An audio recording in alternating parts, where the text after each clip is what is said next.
Insane in the Membrane. Hello and welcome to another edition of your favourite podcast, Insane in the Membrane, with your old pal Wilson.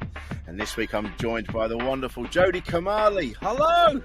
Hello, Rich. Pleasure to be on air, mate. Pleasure to be speaking to you. Yeah, we did it. We got there, mate. Got it in the end. Right, mate. Very last minute. Very last minute. I appreciate you jumping on last minute, mate. It's been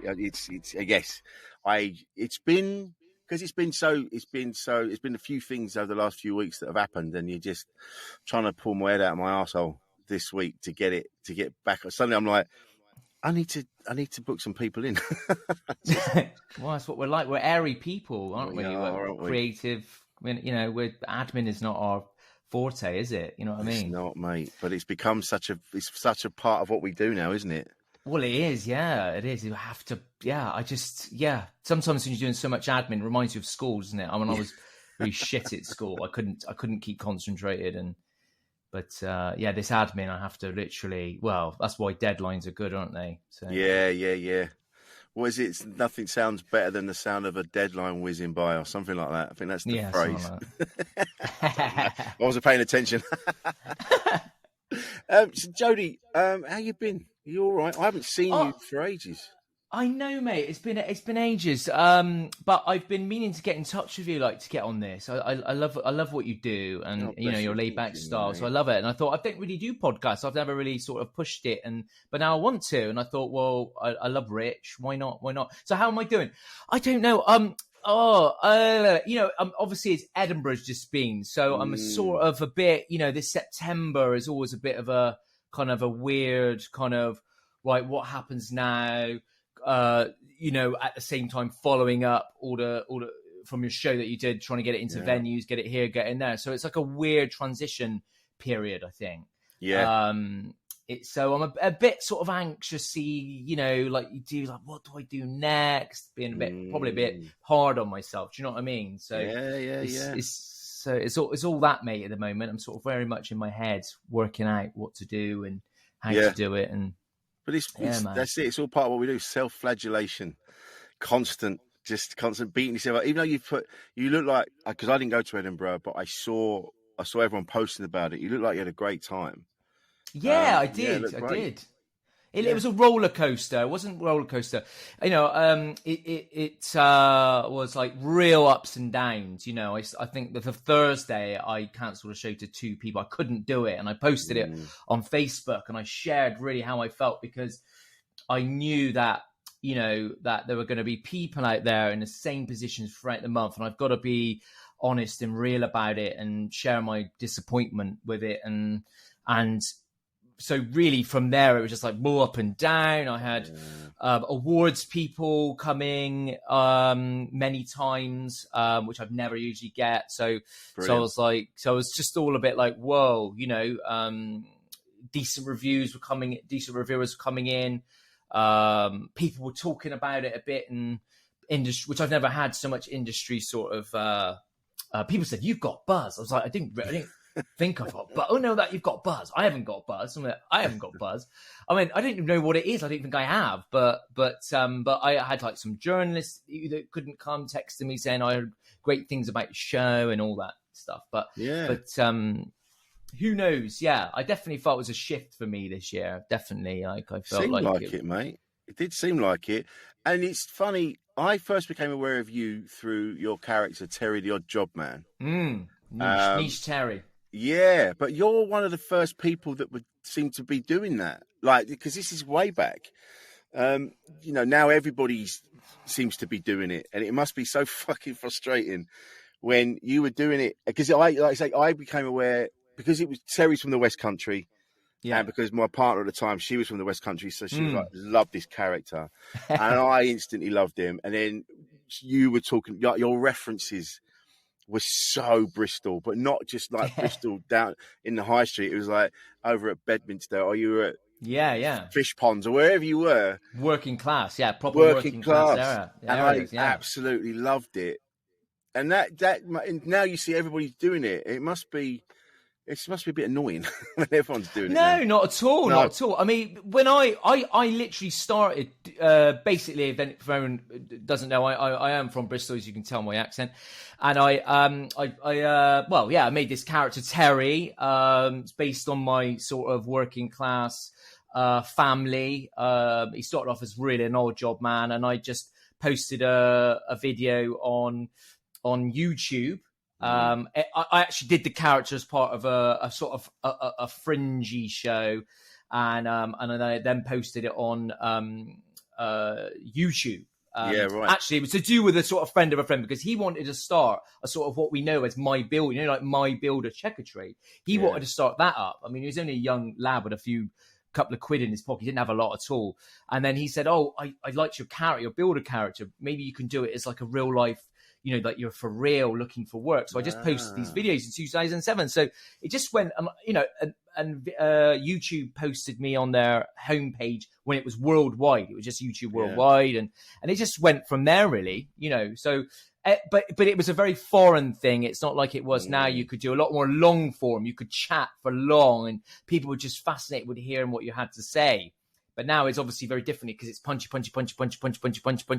Yeah. Clickbaity, big time. Manipulative in a way. It is, not true to what the video actually is. And we end up watching absolute shite. So I suppose I'm frustrated with that aspect of it, because I used to love doing the long form stuff, just chatting casually, patiently, sort of nuances, the looks and, just all the subtext.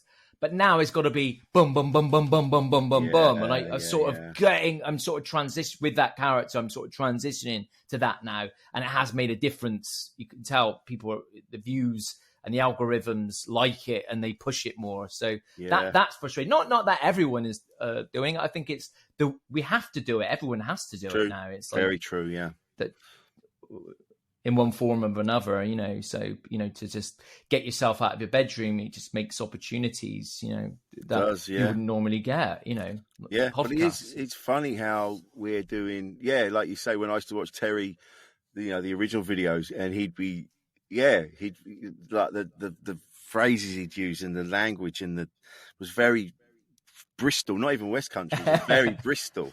Yeah, and it certainly educated me. And but now, like you say, you've got. I'm guilty of this. There was someone the other day, and they were showing you how to make whatever food thing it was, and they just took a second too long to do something, and I'm like, just get to it. And I'm like, the whole video is only a minute. Like, what's wrong with me? Or just switch off after 3. Yeah. I was watching like a how to sell events. I'm trying to just learn more about social media, the ins and outs. So I saw this little video from a design agency, and that they said that if you don't get it in 3 seconds, they'll switch off. You've got to have 3 seconds. And he said over 2 months, it had the same video, but just for paid advertising video, but they kept changing the first 3 seconds, and he got that 3 seconds right eventually, and then it made a massive difference in terms of tens of thousands of views. So it's just mad that we can't give more than 3 seconds. If we don't like 3 seconds, that's it. It's brutal. It's brutal, isn't it? Yeah, it is cruel. So that's why so many people have manipulated this shit, right? We've all done it. We've gone down a rabbit hole of absolute shite. It is, and it's just that. It's just, basically, if you're plugging anything, you just got to go, buy this book, like, straight away. Yeah. Get to the point, man. Oh, God, no. Nah, that's frustrating. Going back to that side of things is frustrating. Because you are a very creative person. I've always admired that about you. Having watched you at gigs, and I can't remember what year it was. It must have been 2018, 19. No, it must be 2018 maybe.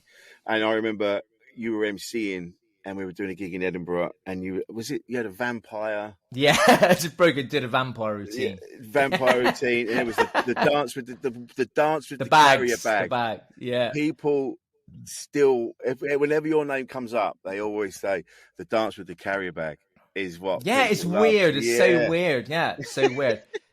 But you're a very creative person, and I love that. Yeah, I suppose I like to not be conventional, Yeah. and I think that's, apart from Terry the Oddjob Man, is my most conventional thing. You know, I have a following. I generate income from it, from doing shows, from merchandises, from doing sort of cameo videos.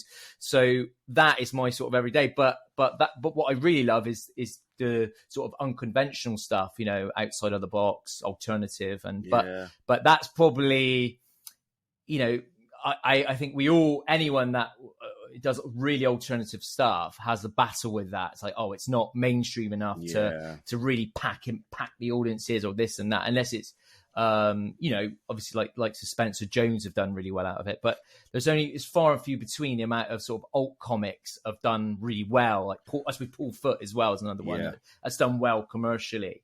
But I find that as much as I love being completely barmy and creative and inventive and you know, which the audience that come to see me in Edinburgh always want to see, what's he going to do next?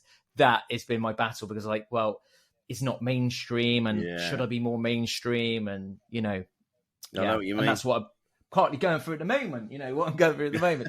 but this show this year was pretty mainstream in a sense that it was storytelling, but basically my life story. So I was telling the story, then breaking into different routines, physicalizing and reenacting moments of my life. So that would be the more alternative stuff. You know, the thoughts that were going in my head were brought to life, you know, physically, because I love being physical. Yeah.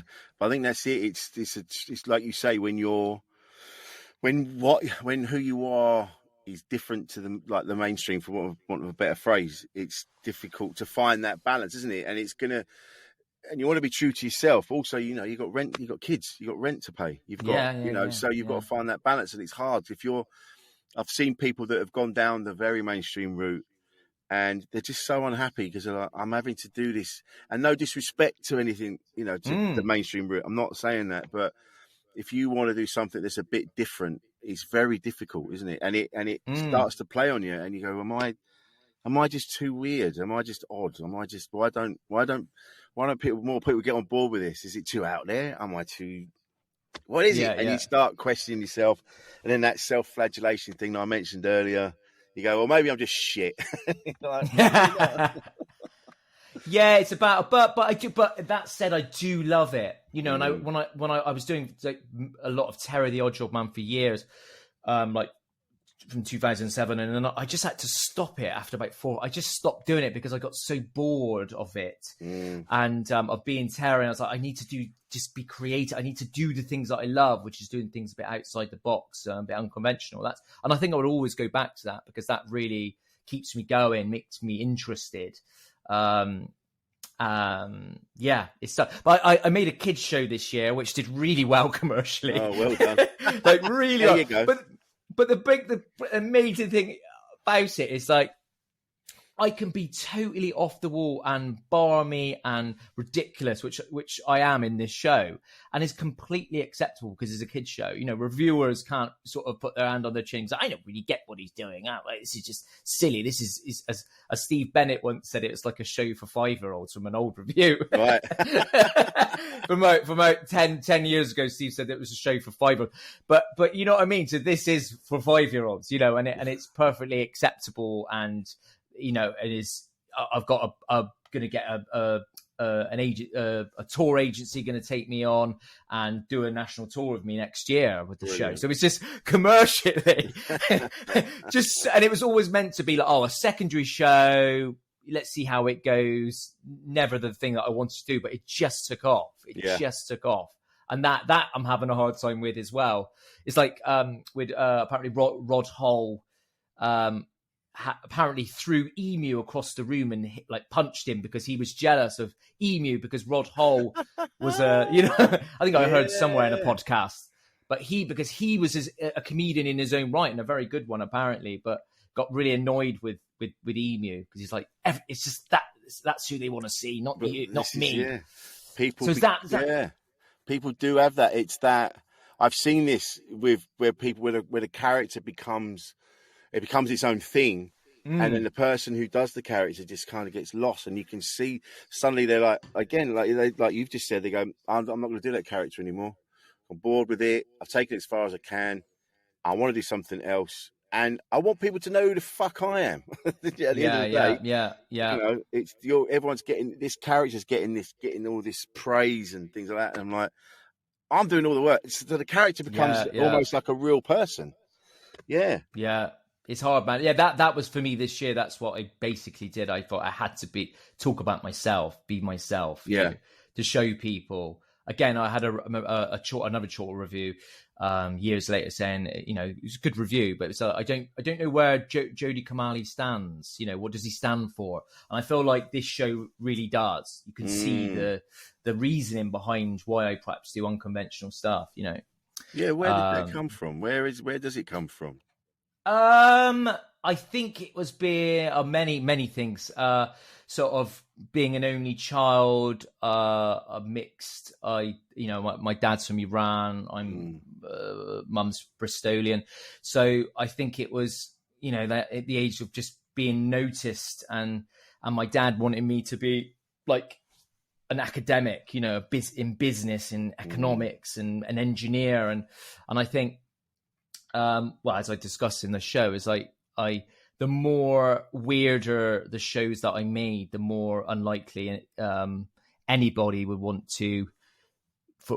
would want me to manage their accounts. You know what I mean? You know what I mean? So, do you know what I mean? Like, I'm not. There's no way you can do it. So I think I was sabotaging myself in a way, and sabotaging the fact that I could do anything conventional, like be an accountant or a doctor or a GP, which my dad had hopes for, as do sort of most Middle Eastern Asian families want that for their kids.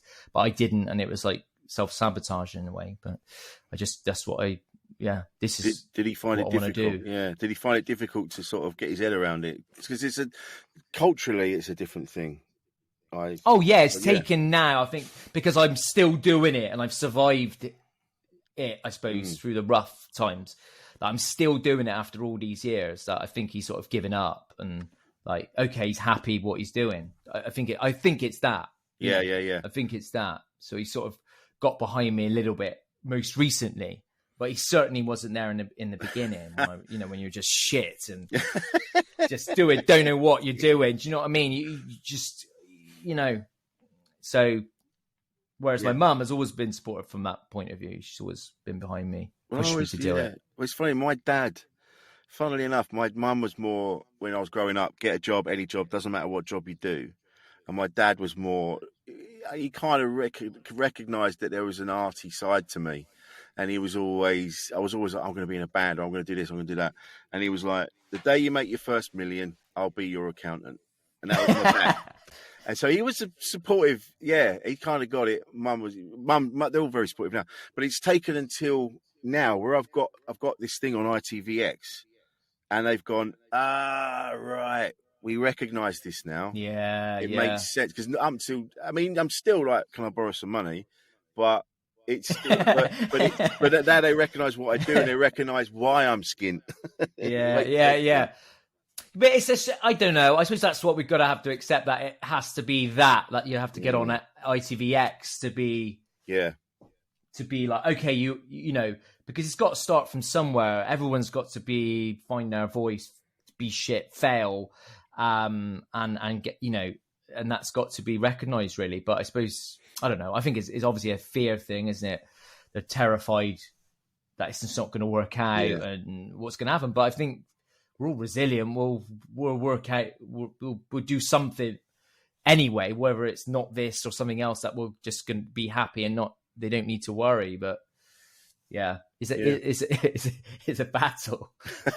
It's a battle, man. I'll tell you that. Oh God! And how did your mum and dad come to meet each other? One from Iran and one from Bristol. It's quite a They mashup, isn't it? Well, they did. They met in Mecca. Nightclub. Mecca nightclub. Actual Mecca. Yeah, that's a gag in my show, but how I start it off. Really, they really met in Mecca nightclub. It's serious. There's a Mecca nightclub in Bristol, and my dad was working there. And she was just there on a night out, like a 22-year-old woman with her friend, and then they just met. But I recreate it in the show. I sort of have music, and I'm just reenacting it all. Yeah, it's nice. Fun. But yeah, bizarre, just like in a nightclub. My mum said that she just liked Middle Eastern men. She just like, which were far few between, to be honest. She's like sort of dark, exotic men. And she dated a pilot before, an Iranian pilot. Oh wow! It was destined. Yeah, definitely got a type. You know what I mean? These stashed, hairy men. You know. But that's what I mean. My heritage is Greek Cypriot. Somewhere down the line. So that's where I can see that. Yeah, that's why I've said it a few times on this. When I walk into a kebab shop and they chat away to me, and I'm like, I don't know. Give you a T-shirt and come and work. Yeah, you're late. Amazing. No, I love that though. Yeah, I love that. I love going into any sort of even Turks, any Middle Eastern establishment. I will have a chat. I just love chatting, saying where I'm from. Middle Eastern taxi. I just love it. I love it. Where are you from? I love all that. Yeah. What does your dad do? They get really interested. Yeah. And I love it too. Do you speak the language? No, I don't speak Farsi. My dad was very lazy. Just didn't. I mean, my parents sort of broke up in a very early age, so I wasn't around it. You know what I mean? Wasn't around the language, and so I didn't really suppose I didn't really connect with the culture at all when I was younger. My dad was quite secretive. I didn't really say much, share much, and I was like, well, what is going on? Who is this? What is this? Who am I? What am I? Am I, what is this? Where is he from? What's it like? So and that sort of carried on from growing up, really, I sort of working out who I was, what I was, and wow, man, yeah. Joe, it's funny. I was talking to Darren Griffiths before on another episode, and my education of the world has come from comedy. I didn't know much about it until I got into comedy, and it's only through comedy that I've met so many people from so many different places in the world. That even that, like knowing that the language is Farsi, I didn't know that before comedy. I had no idea. I didn't know what people spoke. I didn't know it was Mandarin elsewhere. I didn't know it was this. I didn't know it was that. It's all from comedy. Wow, it's mad. That's great. We need these voices, people to come in and share their experiences, their stories, man. Yeah. So with this, so you still got a relationship with your parents, like your dad and. Oh yeah, very much so. Yeah. Definitely. Go on. But just completely different, just very, very different people. I mean, it's definitely a cultural thing. I've met a lot of half Iranians, half Middle Easterns, half people with really different culture. You're over there, you're over here, are not together. I mean, probably lots are, but I've always meet sort of dual heritage people that their parents are not together. I think it's a bit chalk and cheese aspect of it. So, but yeah, but yeah, very, very different. But I think it's definitely made me a different person. I don't feel entirely British. I don't really. I know people will say I'm Brit, but I don't feel. My wife is Russian as well, so we've got. I've always been attracted. Yes. So we're a real mix. Yeah, real melting pot, which I love. I love. Yes. That sort of aspect of us that we share the same. We get on. I think because of that, because I'm not 100% English. English values. It's very different. I love that, but that's it. It's what makes things more interesting. And you see these people all the time talking about, like, "Oh, I'm British. I'm British through and through." And you're like, "We're not. No one is." There's there's something else from somewhere else from inside you, and that. But that's absolutely. It makes it so much more of an interesting place if you've got influences from different cultures in your life. I love that. I knew there was a Russian connection with you, and I couldn't remember what it was. Yeah, whereabouts in Russia is your wife from? Moscow. Right. How did you meet? Moscow. We met when I was she was working in Barcelona, and I was traveling in just traveling around, and then I met her in Barcelona. Wow, man! And then we had a long distance relationship for a few years. I would just go over there. I was literally not doing anything, spending my savings to be there. And eventually she came over. She came over, and we've been together 11 years in a week's time. It'll be 30th this month. Oh, mate! Congratulations! Yeah. How does she? It must be difficult with what's going on at the minute. With the conflict. She must be so, because there's people I know that are Russian, but they're not in agreement with what's going on. Then they're just like, what do you do? There's nothing that I can't change it, and I can't stop it. It must be hard. It must be frustrating to see that. Yeah, I mean, when it all kicked off, it was really, because we've got my mother-in-law's over there, my sister-in-law's over there, and our other family, like cousins and me. So it is worrying. That it was really worrying. And weird, it was the same time that Iran was kicking off as well. There was these protests. Yeah. Actually, that's coming up as a year now, with the Mahsa Amini being killed just for showing a little bit of her hair, So it was all happening at the same time. And like in Iran, my cousins were going there protesting. So there was a lot of worry over there. It was all kicking off. So it definitely is. It's a different life, because I think we have a tendency over here to what's going on abroad. We tend to just go, let's just switch off the news, or just sign a petition for a couple of weeks and then say how appalled we are and then just carry on, But when you've got you're linked to it firsthand, it's a different kettle of fish. It's like, you're living and breathing it. Like my wife would go, "Oh, my mum's worried because she got a pamphlet through the post." With directions to the nearest nuclear bunker. Oh, I mean, can you imagine that shit? I mean, this is it. This is what's real, And we get annoyed. We get pamphlets for Domino's. It's a different world. Well, a pamphlet from UKIP or something. Look at this. Do you know what I mean? But it's just like all this sort of stuff. Yeah, it just makes it real, and that's our sort of bedtime conversations. It was dominating. Sitting in bed and going, my mum's this. Oh yeah, my dad's said, this is kicking off in Iran at the moment, and his sister's this and that. So. Yeah, it's worrying, man. It's worrying. And it's weird, like how people literally, when you say your wife is Russian, or when someone will ask my wife where she's from, like in a park, get a conversation, the look on their faces is disgraceful. It's like they're seeing really?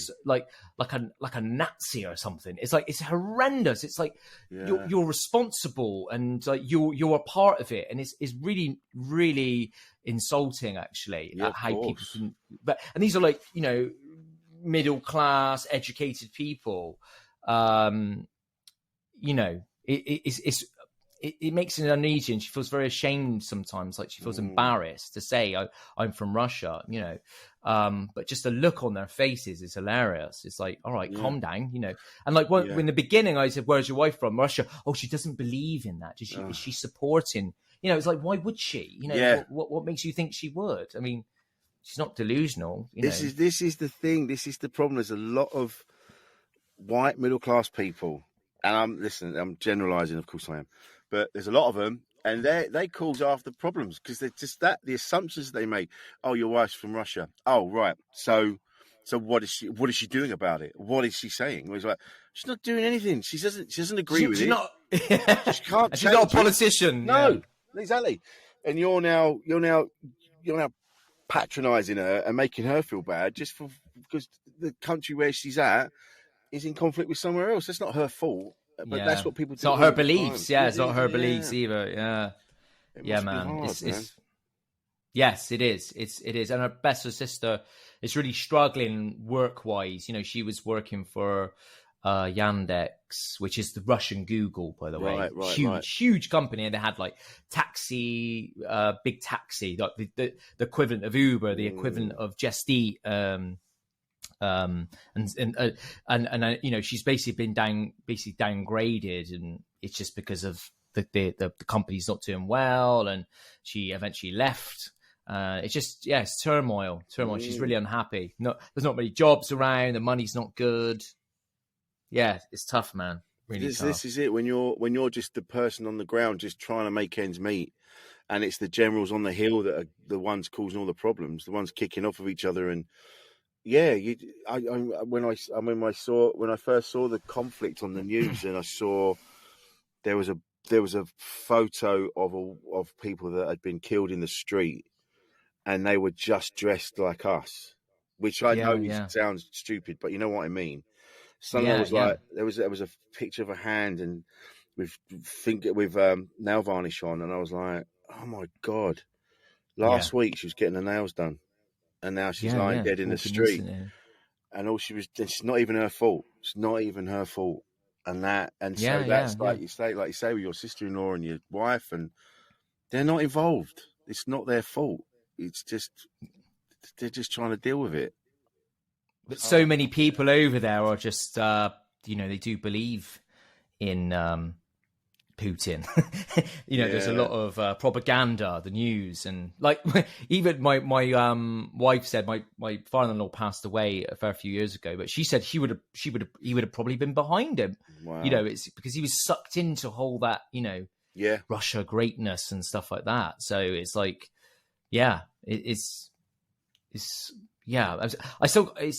so hard to judge it from an outside point of view when you're in it, and because you think about it emotionally. And we do worry, like when the Wagner was going to, they were heading to, the Wagner army were heading to Moscow to try and take over.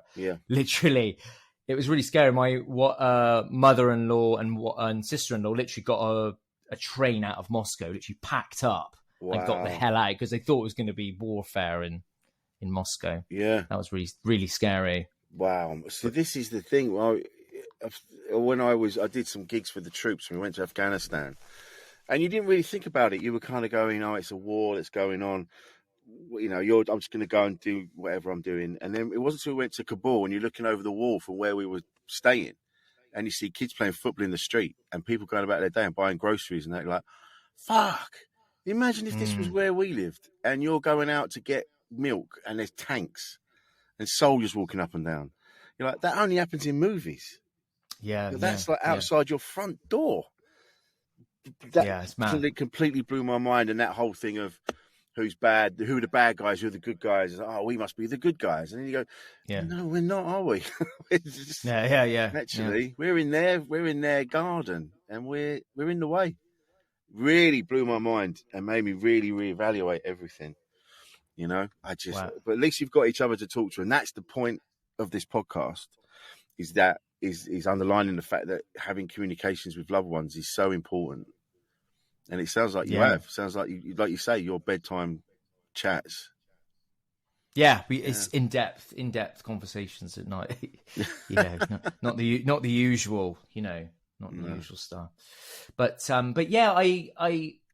I don't know. I've never been outspoken. I'm not very prolific on social media about how I feel about stuff publicly on Twitter. I just don't know. I just don't do it.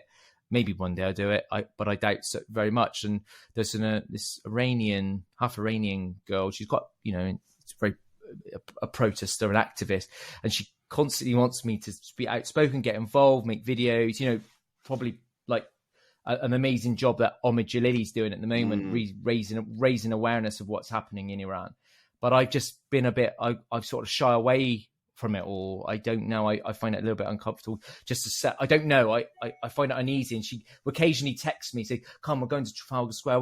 We hook up, we can make some videos." And I'm like, activist videos. I just shy away from it. I shy away from it. I don't know. And I feel bad in that respect that I should have a voice, I suppose, and speak up about it.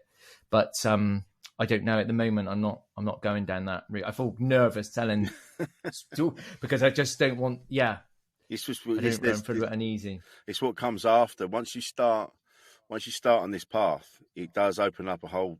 You're welcoming people in then, and then you're going to end up getting into debate. I found this online. I found this with many things where I've been a bit pissed, and I've gobbed off on Twitter, and I end up in an argument with someone. And I've ended up. I remember it was when the pandemic was happening, and I was annoyed at Boris Johnson, and I just said, "I'm struggling to give a shit about him being ill." and a few people DM'd me and went, mate, that's a bit strong. I went, yeah. I suppose he is another person, isn't it? Regardless of whatever they've done or whatever they're doing, it's still a bit strong to say, I don't give a shit that they're ill. So, yeah, I get it. I suppose it...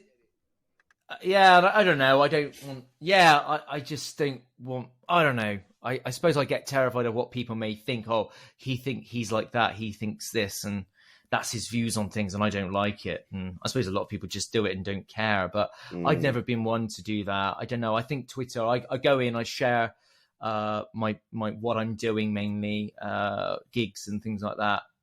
I have a little browse, mainly it's a place where I find all the Russia news, usually what's going on in Russia. So I find the best place to find out. Just do a few searches, a few soldiers on the line that report what's happening. But I just don't get involved in it. I don't. No. I find it very stressful. Like social media, sharing all the time. I find it depletes me. Yeah. From real life. Imagine that having to sort of, I'm feeding my kids and I've got to hang on, and kids, I've got to go and I've got to reply to that twat that's just, replied to me on Twitter about my opinion I had on XYZ. That must, imagine what people do. They must just literally in the moment stop what they're doing, get on the bloody Twitter and start just getting aggressive and then putting it down again. And it must happen. I mean, people's mental health and what the real world is, and it's not for me in that respect. No, I know what you mean. I'm getting better with it now. Where I'm like, I just post your stuff and then walk away. You don't have to get involved. You don't have to spend an afternoon dealing with shit. Post it, walk off. And then later on, if you've got a minute, you can flick through, see who said anything. My wife Kate, she gets really upset because she sees all the back and forth of everybody, and she's like, she's such a sensitive soul, where she's just like, I just want everyone just to get along. Why are we all shouting at each other? And she gets really upset and talking about posting stuff, and she's like, oh, I've got to post that thing, but I'm worried I look like this and like that. I'm like, you've just got to just post your stuff and just walk away from it. And that's all you have to do. Don't get involved, especially if you're sensitive. I'm more, I suppose, because I've been doing it longer because of the podcast. So I'm a bit more robust towards it. I'm a bit more, it doesn't affect me like it used to. Whereas if someone said something horrible, it'd ruin my week. Yeah. Sometimes I get it with my character Terry, the Odd Job Man, but I know it's not me. So there'll be an occasional troll or be abusive, but it doesn't bother me because it's just they're being abusive to it. They think it is a person that's real. They believe Terry. A lot of people believe Terry's real. Yeah, I did.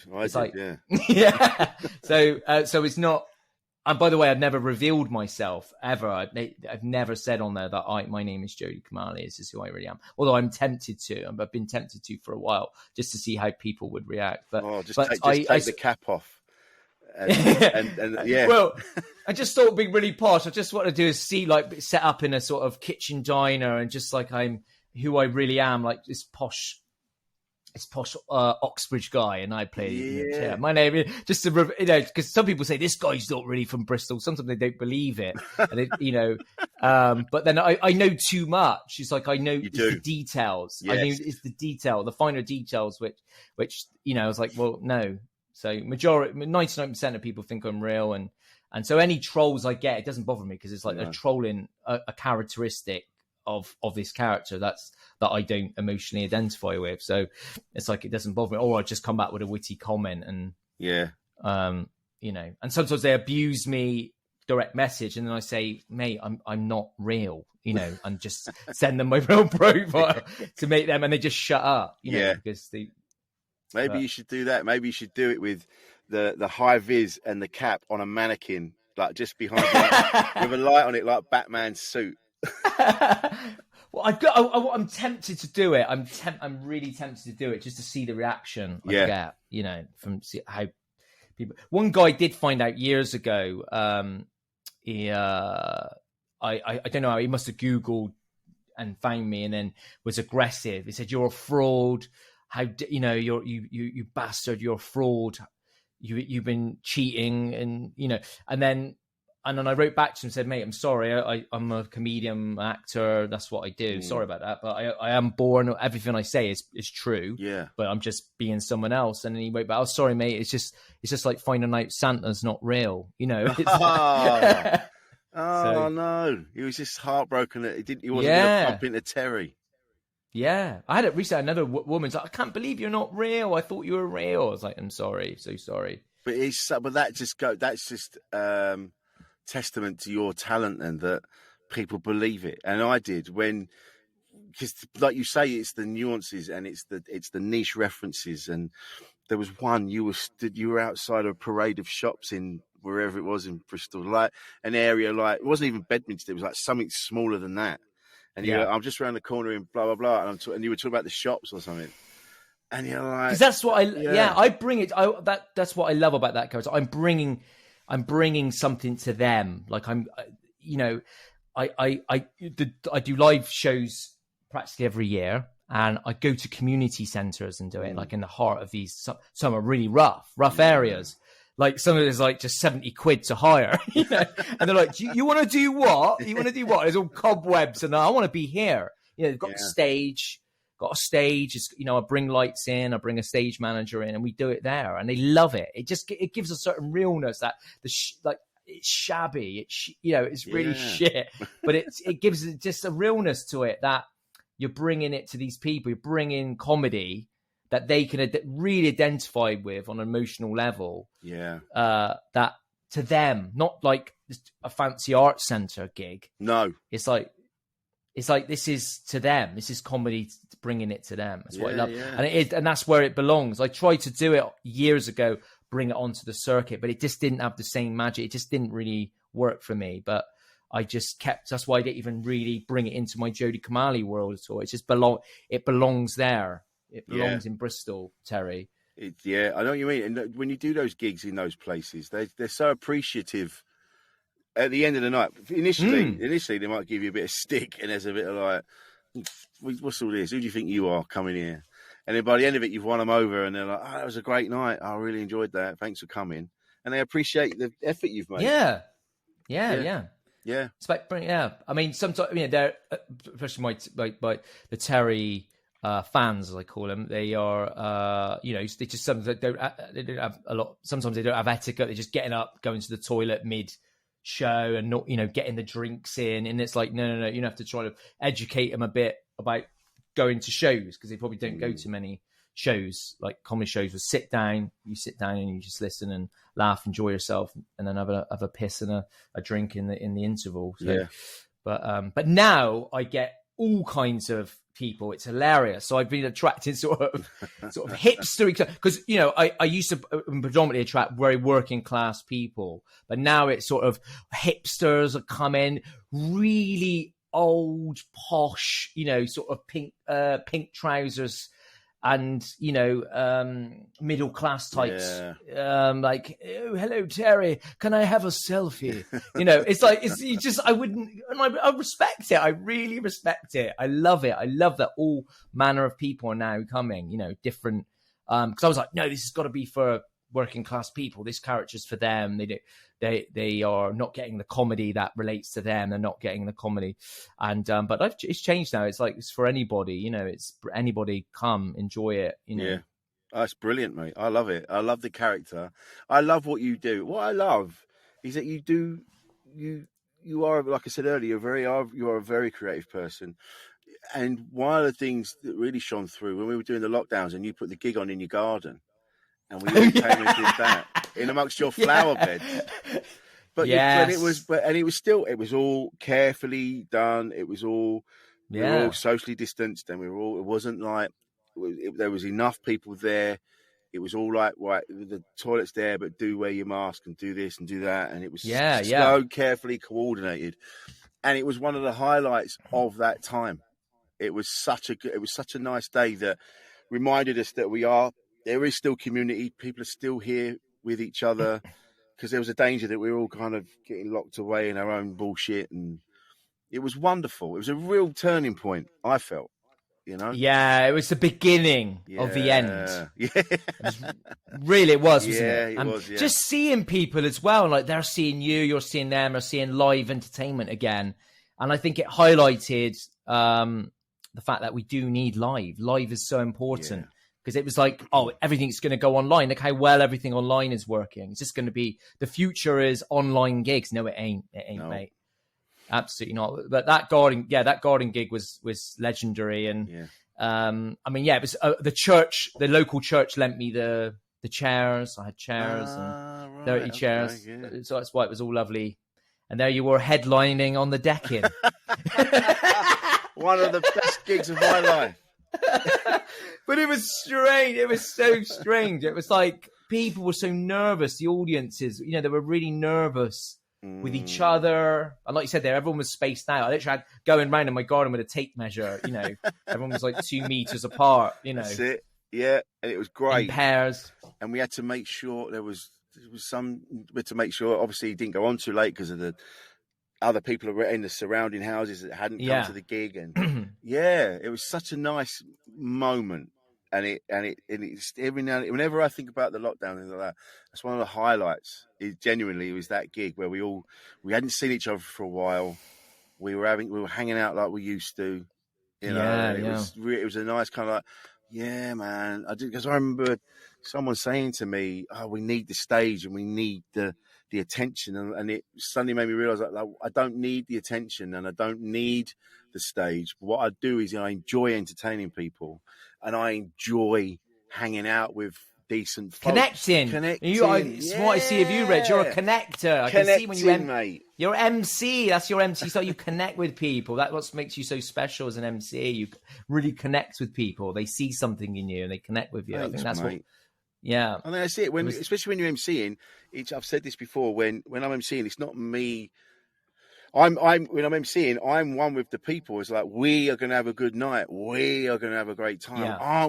Wasn't that great? I really enjoyed that. Did you enjoy that? Oh my God, let's get on another comic. We can enjoy them as well. And it's a lot of we and us. And it's that is what I need. That is the connection. And again, that's why we do this podcast, because we get so many messages from people that just go, oh, I just needed to hear that. I needed to hear someone else say these things because I'm worried that I'm getting lost, or I'm worried that I don't know how to ask these questions about race and sexuality and all these things. And that's why we do this. And that's why it's important to have people like you, Jody, coming on and having these wonderfully open chats. And it's been great. I've really enjoyed this. So you're really cool, man. you're going to be going on tour with your show. You're going to be taking it out there and doing things. That'll be in a year. Everything's a year, so it's like an art centre tour. So that's been they're going to be booking that for me at the moment. That's for my kids' show in a year's time, literally a year now because it's going to go in. But brilliant. But yeah, I'll be doing the show in Edinburgh and a few places as well around, and going to Bristol with it. On the 28th of November, I think that is on the Thursday. So that's going to be really special. Probably some of my family will be there as well, Bristol family. So like a homecoming gig. Yeah, man. Yeah, just getting out there. Who knows? Yeah, what's going to happen next? That's where as I said at the beginning, that's where I'm at. Deciding what's next. What's the next stage? So there's always that's the thing. I think it's important that we're always looking. It doesn't, like, you do a show and it's a great show. And as you said, you've had a bit of buzz and some rave reviews, as I saw online, and you're like, all right, what's next? There's always a what's next. What can we do next? What can we improve on? And I think that's what keeps it. That's why I love what we do, because there's always another. Let's do something else. What else can we do? And I love that. Where can we find you on the socials? Well, Jody Kamali. I'm starting to Instagram more, mainly Instagram and Facebook. Yeah, Jody Kamali. I think it's at Jody-Kamali hyphen. The most easy. Yeah, it's the hyphens in there. So and Facebook as well. Lovely. It's been a joy. Thank you so much, Jody. I'm Thanks, glad Rich. we did this, mate. I knew it was going to be lovely. Cheers, mate. Nice one. So this has been Insane in the Membrane. This has been Jody Kamali. I've been Rich Wilson, and we'll see you next time.